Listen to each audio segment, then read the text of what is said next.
Friends, मैं प्राची कुमारी मैं आप सभी को आज व्यंजन के भेद पढ़ाने वाली हूँ। व्यंजन के भेद में क्या है? Kinds of consonant. इसका इंग्लिश होता है काइंड्स ऑफ कॉन्सोनेंट।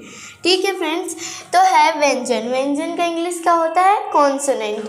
कॉन्सोनेंट, ठीक है।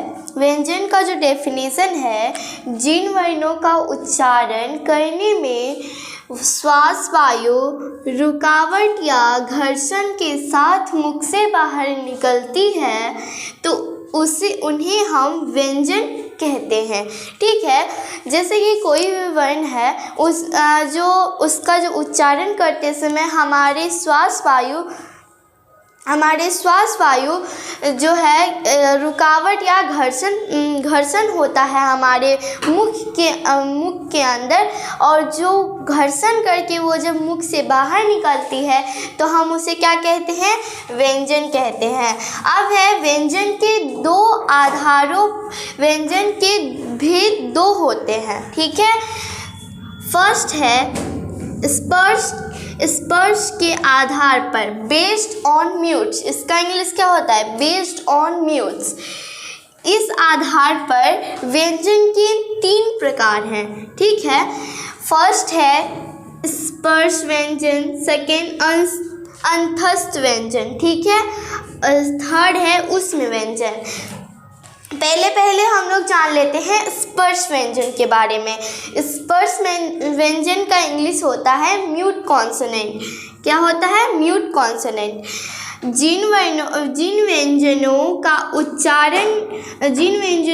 उच्चारण करते समय वायु मुख के किसी भाग का स्पर्श करती हुई बाहर आती है तो उन्हें हम स्पर्श व्यंजन कहते हैं।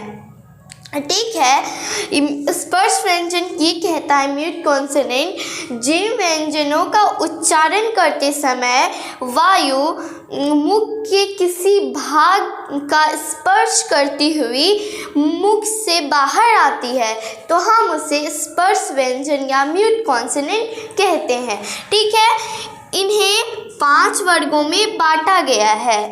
प्रत्येक वर्ग का नाम उसके पहले वर्ण के आधार पर रखा गया है। ठीक है, इसकी संख्या 25 होती है। और जो स्पर्श व्यंजन, इन्हें 5 वर्गों में बांटा गया है। ठीक है, प्रत्येक वर्ग जो है इसका नाम का पहले वर्ण के आधार पर रखा गया है। ठीक है, और इसकी संख्या 25 होती है। तो फ्रेंड्स, अब हम लोग आगे आ जाते हैं। तो क्या है इसमें? वर्ग है, स्पर्श व्यंजन, उच्चारण स्थान और नाम है।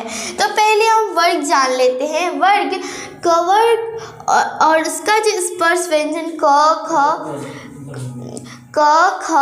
ग घ अंग, ये सब तो हमने बचपन में पढ़ा ही होंगे। और इसका जो उच्चारण कहाँ से होता है? कंठ से होता है। ठीक है, और नाम क्या है? कंठ। ठीक है, अब है चवर्ग। हमने यहाँ पे पढ़ा था कि स्पर्श व्यंजन म्यूट कॉन्सोनेंट, और इसका जो 5 वर्ग में बांटा गया है तो इसके पहले वर्ण के उच्चारण पे इसका नाम दिया गया है। तो यहाँ पे देखिए फ्रेंड्स, कवर्ग में इसका पहला वर्ण क्या है? क है, और इसका पहला वर्ण क है, तो इसके आधार पर उसका नाम दिया गया है। तो फ्रेंड्स, अब हम लोग टवर्ग के बारे में जानते हैं। इसका उच्चारण स्थान क्या है? मूर्धा। ठीक है, और इसका नाम क्या है? मूर्धन्य। ठीक है, तवर्ग में क्या है? त थ द ध ये है, और इसका उच्चारण स्थान दंत है। दंत से ये आवाज निकालता है, जैसे कि हम बोले द त थ, ये दंत से निकला। ठीक है, और इसका नाम क्या है? दंत। पवर्ग, प फ ब, ये ओष्ठ से निकलता, मतलब होठ से निकलता है, तो इसका नाम हो गया ओष्ठ। ठीक है, अब है अंतस्थ व्यंजन, सेमी कॉन्सोनेंट। ठीक है फ्रेंड्स, जिन व्यंजनों की स्थिति स्वर और व्यंजन के बीच होती है उन्हें हम अंतस्थ व्यंजन कहते हैं। ठीक है फ्रेंड, अब क्या है, जिन व्यंजनों की स्थिति स्वर और व्यंजन के बीच होती है तो उन्हें हम अंतस्थ व्यंजन कहते हैं। इनके उच्चारण में स्पर्श इतना अल्प और क्षणिक है कि होता है कि ये कुछ स्वर से लगते हैं। इनकी संख्या 4 है। ठीक है, कुछ स्वर से जो लगते हैं, स्वर लगते हैं। ठीक है, और इनकी संख्या कितनी है? 4। वो कौन कौन सी हम लोग जान लेते हैं।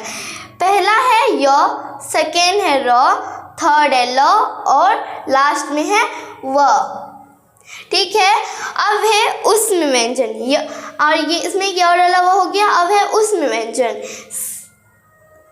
Sibilant consonant. ठीक है, जिन वर्णों का उच्चारण करते समय वायु मुख में टकराकर ऊष्मा उत्पन्न करती है उन्हें हम उष्म व्यंजन कहते हैं। ठीक है, और जिन वर्णों का उच्चारण करते समय वायु जो है मुख में टकराकर ऊष्मा उत्पन्न, जहाँ पे घर्षण होगा तो वहाँ पे ऊष्मा उत्पन्न होगा।